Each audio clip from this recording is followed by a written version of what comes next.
Hey, Joey. Yo, bud, it's been a while. What's going on? I know, it's been too long. I want to come up there and visit again sometime. Oh, you should. She's here. Oh yeah, I'd love to hang out with you anytime. And for those of you who don't know any of us and you're listening to this for some reason, I'm Jared Betzer, I'm Adam Clark. and we are talking with our friend Joey Gonzalez. Joey Gonzalez. Yeah. So tonight we're just going to have a good old fun discussion about whatever pops to our brains. Yeah, it's going to be interesting. Some audio testing to see how this all works out. Something comes up in any of our brains. Yeah. Oh, there's a lot of directions this could go with the three of us and a conversation about nothing. So let's see what happens. So Joey here before we started the podcast. Yeah. So Joey here before we started the podcast wanted to talk a little bit about I was talking the other day.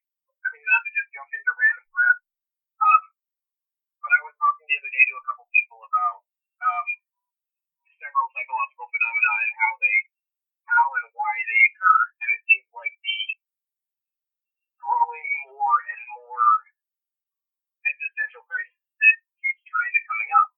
And I'm not just talking about for me personally. I mean, that's fine that it does happen, but that's anecdotal. Well, you know what? It's funny you mentioned that because I was actually talking to one of my customers the other day, and he noticed something happened with his fiance. Well, actually, they were married, so his wife at the time just went complete psycho for no reason. And I've noticed that that's kind of been a trend lately. Like, people are just losing their minds. Like, they don't know how to make decisions anymore. They can't really evaluate consequences. Like, that's like one of the biggest things that I've been running into is people who are affected by individuals who don't know how to evaluate consequences. Fair enough. And I think it does happen. So I think they actually kind of both play a part in and of each other. And sorry about that. I drank my coffee wrong. Each other on time. Oh boy.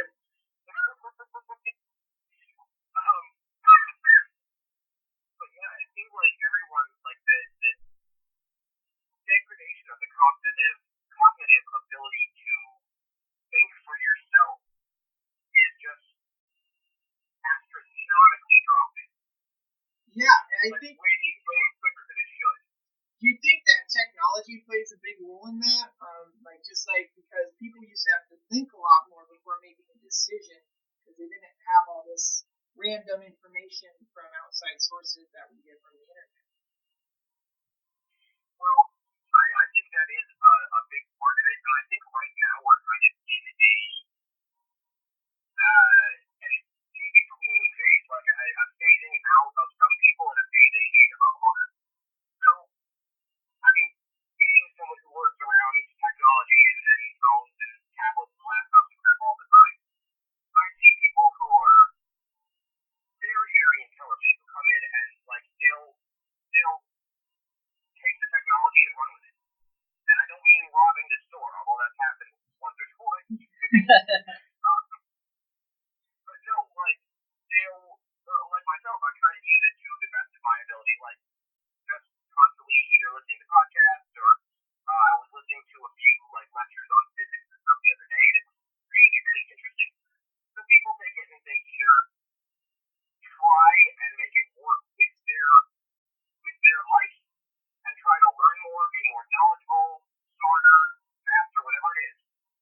And then there are those other people who now they have their phone, they don't have to think like they used to, but they also don't know how to use any form of new technology. Yeah. So that's they just lost the ability to do both. Yeah, and you're not just talking about people who just don't like to use technology. You're actually talking about people who are technologically illiterate. Yes, and the illiteracy, that's not something that I have an issue with whatsoever. The thing that I have an issue with is the unwillingness to learn. Like, they wear it like a badge of pride. Like, I don't know how to use my phone, and I don't want to. Like, okay, well, good luck now, and you have to, because I'm not going to explain for the next 2 hours all of the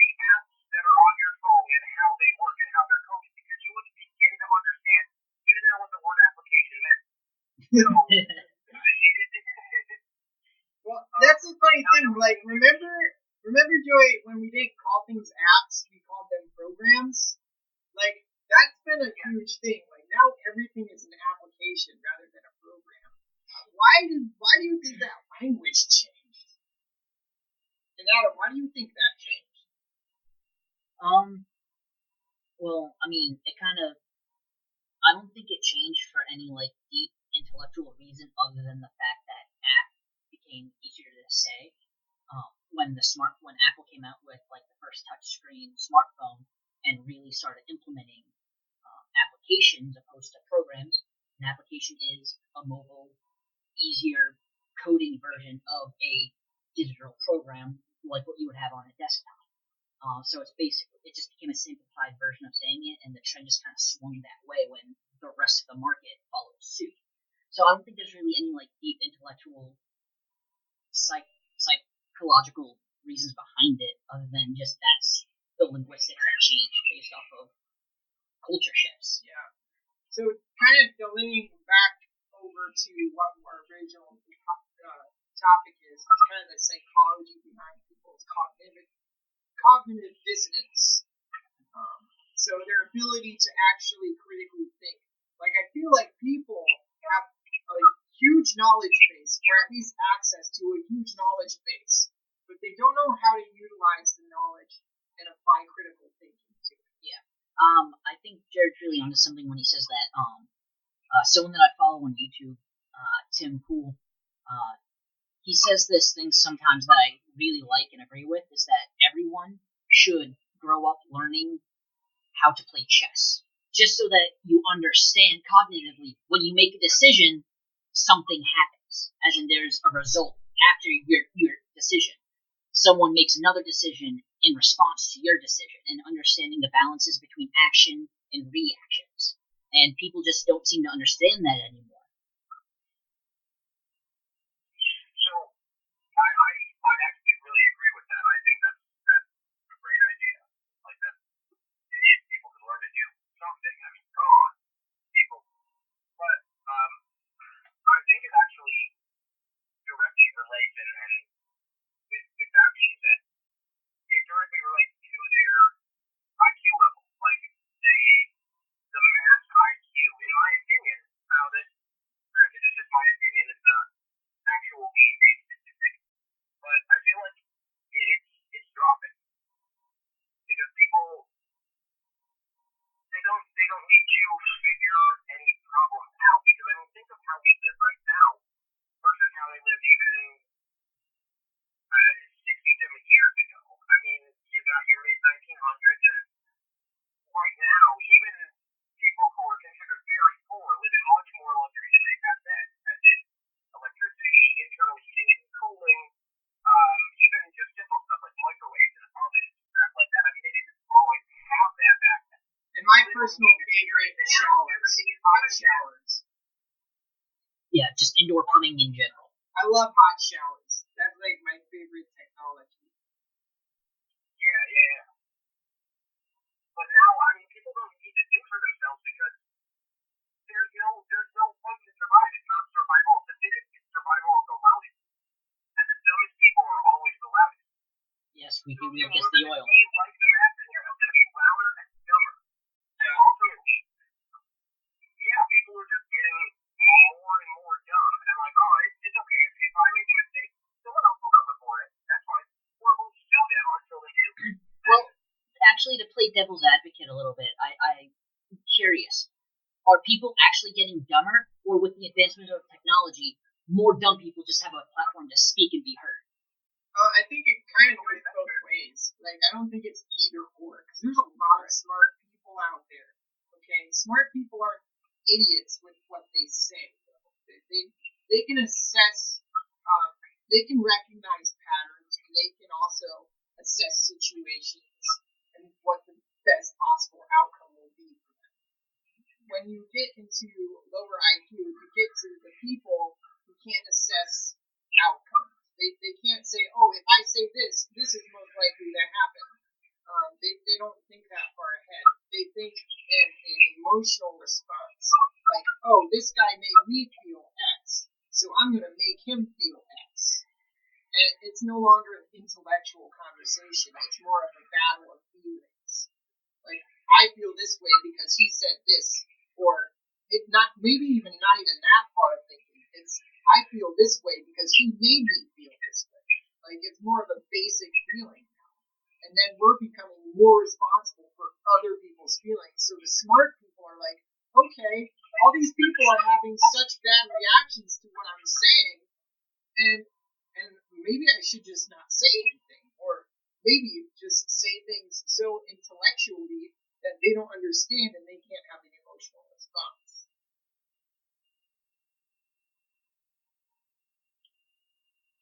Oh, there was a lot there. What are your thoughts? So about which part of it? Because you're right. There was quite a bit there. Sorry, I can babble on. Like, Oh no, you're right. Let's try and make a situation of it. So let's say I communicate that I like a particular politician for X, Y, and Z. And then by the time I say the name of the politician, the person already synthesized what they were going to say in reaction to what politician that I may have mentioned. So they're not reacting to the information, they're reacting to the emotion that they felt once I mentioned X. Yeah, but I think that's part of the problem. I mean, people can't live on emotion. Yeah, emotions play a big role in our lives in everything. But if you live your life based on emotion, and you literally just listen to respond, you don't listen to try and formulate a better argument for yourself or become more intelligent, then no one's going to get anywhere. And 2 minutes after the conversation, you won't remember the conversation. Right. According to who, though? What do you mean, according to who? Like, according to what standard can we not live by emotions, and how is it detrimental? Like, just playing a little bit of devil's advocate. I'm like totally on the same page as you, personally in my thoughts. But like, how do you derive that, and how can you communicate that aside from just saying it as a statement? Yeah. So it's kind of like if you ever heard the phrase, don't make promises when you're ecstatic, and don't make like don't bring something serious up to someone when you're pissed. Yeah. Because both of them are going to come across very, very different than what you would actually say on a regular day, on a regular basis. But if you continue to live your entire life and formulate your entire mindset based on emotion, you're not only going to alienate a lot of people, you're ultimately just going to lead to the destruction of your own mindset. You're going to push everyone away. Your own ego. Yeah, exactly. What do you mean by your own ego? Like, for instance, when I was younger, how I got through having 3 older brothers and 3 younger brothers was I kept in mind their ego. So I would try to get my point of view across without hurting their ego. So without trying to bully their self-image, so to speak, I'd appeal to their ego in my speech so that they wouldn't have an emotional response, so that they could actually respond rationally. So, for instance, let's say some guy gets mad at me because I do something that causes him to feel uncomfortable. And let's say what causes him to feel uncomfortable is I state my opinion on a matter of religion, and he comes from an opposing view. And let's say that he comes up to me and he's like, I completely disagree with that, and he's kind of irate. Well, how am I supposed to respond to him without appealing to his ego? Because obviously, me being opposed to what he believes has damaged his ego. Like, if you don't keep that in mind when you're talking to somebody who is particularly particularly upset with your point of view or upset with your stance on something, you're probably not going to have a very productive conversation because you're going to be basically fist fighting your ego against his ego. Yeah, I've had those conversations. Everybody loses those conversations. And those conversations are so easy to fall into because you're like, your ego is who you are, man. That's who you are. So this guy's coming at me, and he's like, well, this is who I am, and it's opposed to who you are.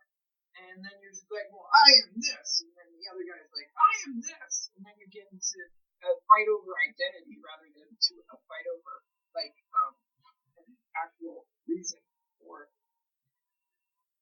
being able to express your point of view in a coherent manner.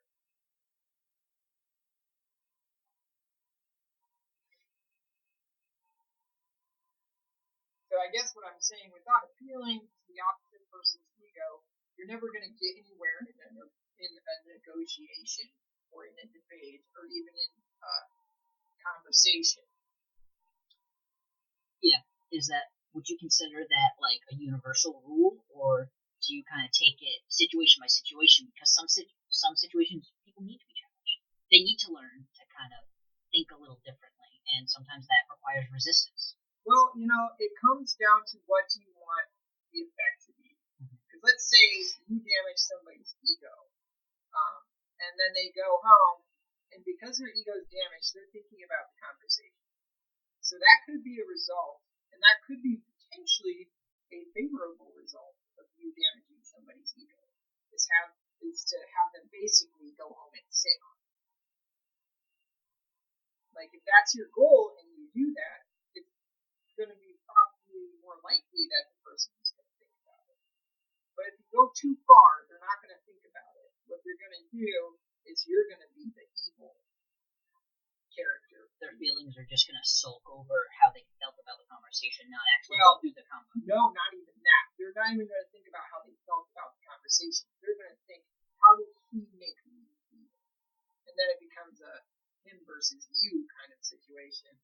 And in that case, you completely lost any sort of ground you might have been with the other person. Yeah. Any thoughts, Joey?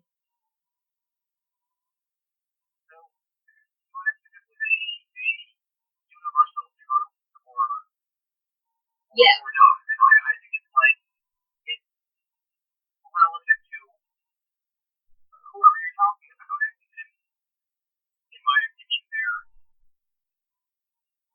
trying to think of the word. I would say like more about the institution. So just as time is relative to velocity, I mean, same thing. If you don't become a ego, it's only relative to their integrity of how they would communicate with me. Like, I mean, although it may be complicated conversation sometimes, you don't really have to appeal to an egotistical nature to get a point across, because I will legitimately try to look at it from an external point of view and see the ultimate truth of what's going on.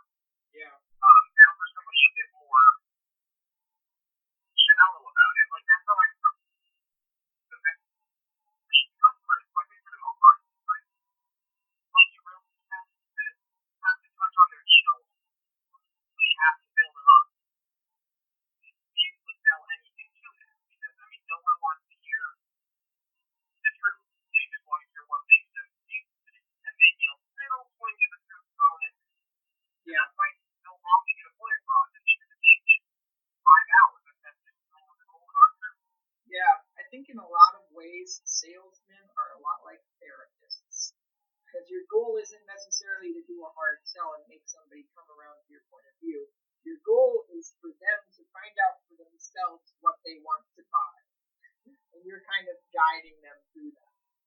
So, in a lot of ways, I feel like it's a lot like when I go to therapy.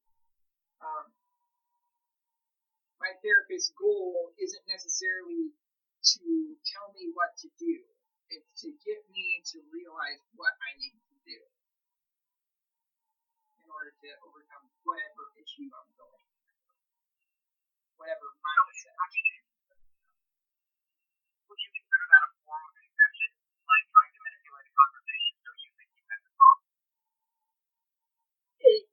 mean, I kind of put it into the category Inception, regardless of whether you consider that a good or bad context, or how you consider that.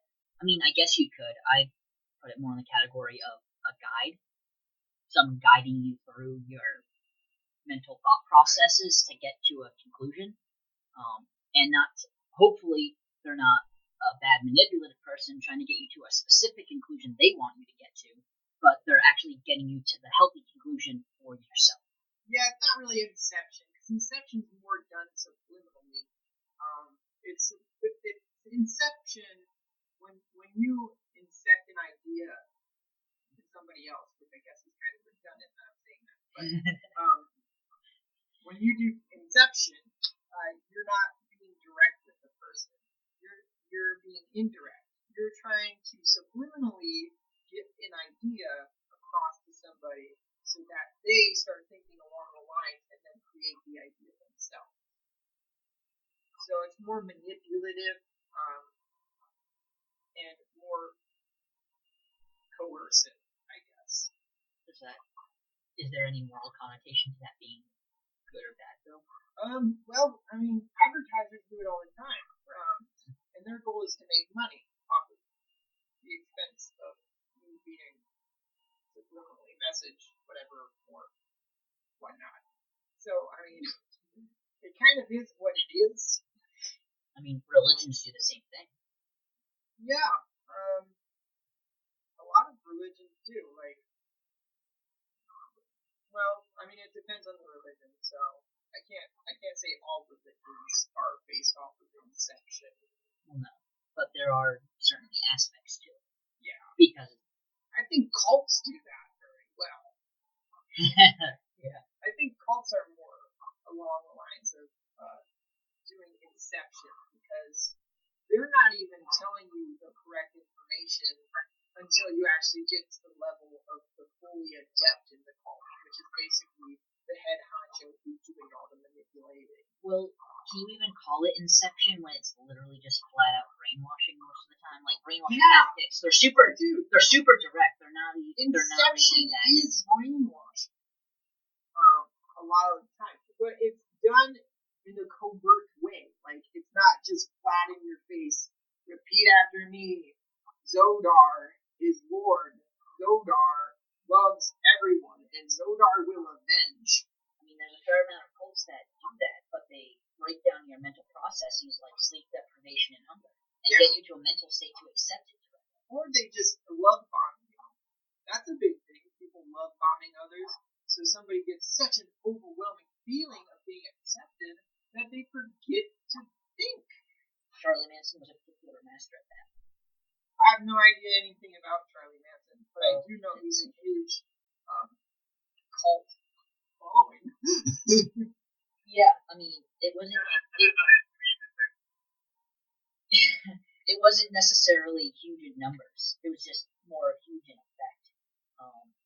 Is that the Kool-Aid thing? No, that's Jim Jones. Jim Jones.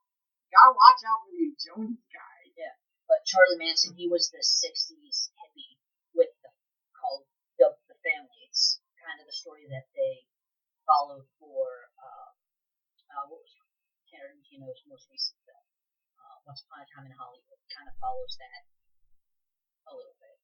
And Charlie Manson basically got a bunch of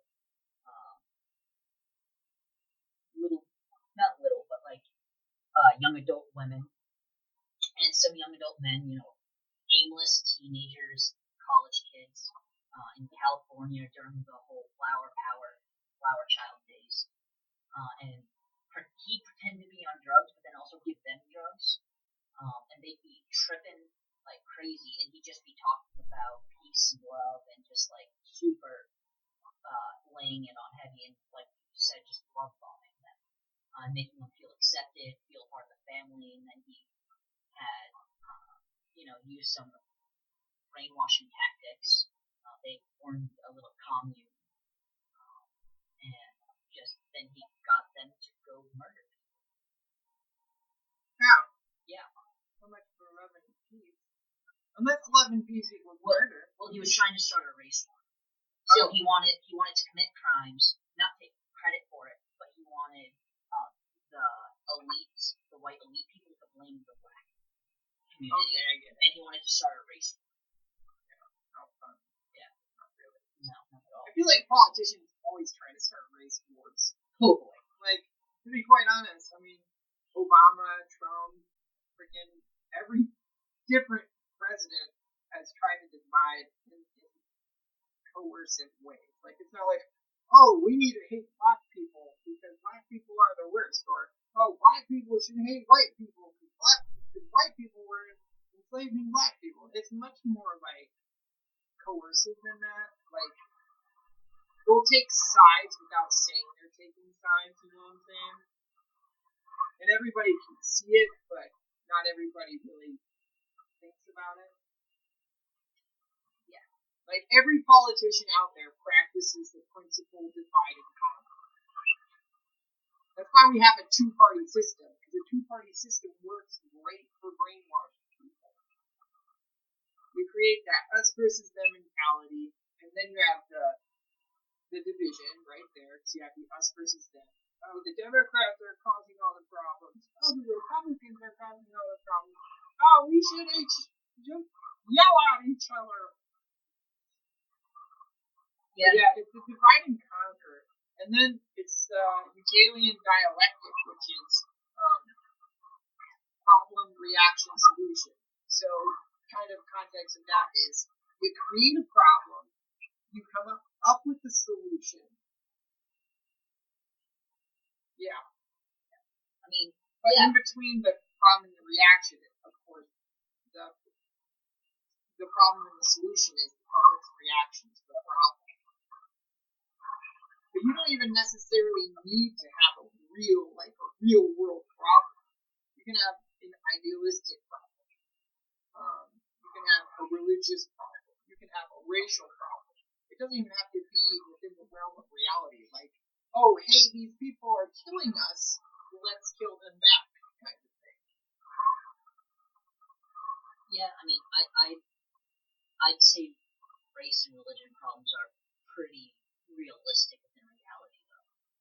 I wouldn't say. I mean, I guess you can think about it more on the ideological side, but they create literal problems that are realistic. Well, yeah, I'm just saying. Like with segregation, I'm just saying. Literal problem. I'm just saying that it's an idea. It's not an actual physical threat. Like the idea creates the physical threat, but it's just an idea. Like it's not like, oh, a hurricane's coming, so let's run away, or a missile's coming, so we have to respond back to them with missiles. It's they created an idealistic problem that doesn't mesh with society, so now society's all like, let's kill each other. So the idea doesn't have a basis in reality until it's implemented by people.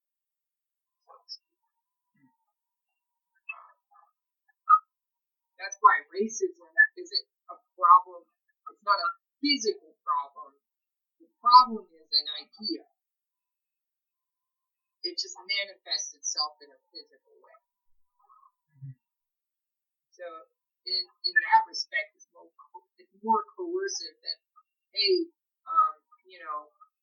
President Putin, let's just say President Putin attacked embassy, and now we have to attack Putin's country. Oh, we lost Joey. Well, actually, I should be wrapping up because Abby's going to be here. Yes. And I have a meeting in about an hour, so. Alright, that was good. Cool. Joey's no longer with us. We'll stop this. Had a good talk. How do you feel about that? Oh, here comes Joey. Here's Joey. Hey, bud. Joey. Hey, bud, we lost you. What's up?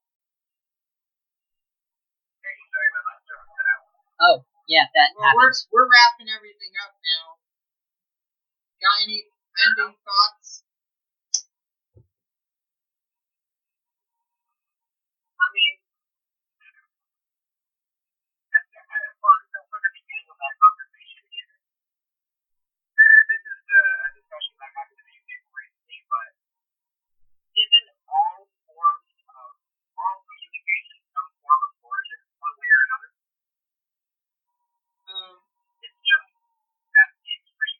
I mean, some communication is completely pointless. Like, half the things I say are pretty pointless. Like, I'm just saying things to say things. Not all communication is coercive because you're not trying to make somebody do something. Sometimes you're just subconsciously, a lot of the time you are. I mean, it can be something as simple as, I don't know, if you can get together to go hang out, go to a movie, whatever it is, or something a little bit on a larger scale is in all kinds of factors. I mean, everyone's selling some form of idea. It's just whether or not people agree with it and whether or not it's moral and special or ethical.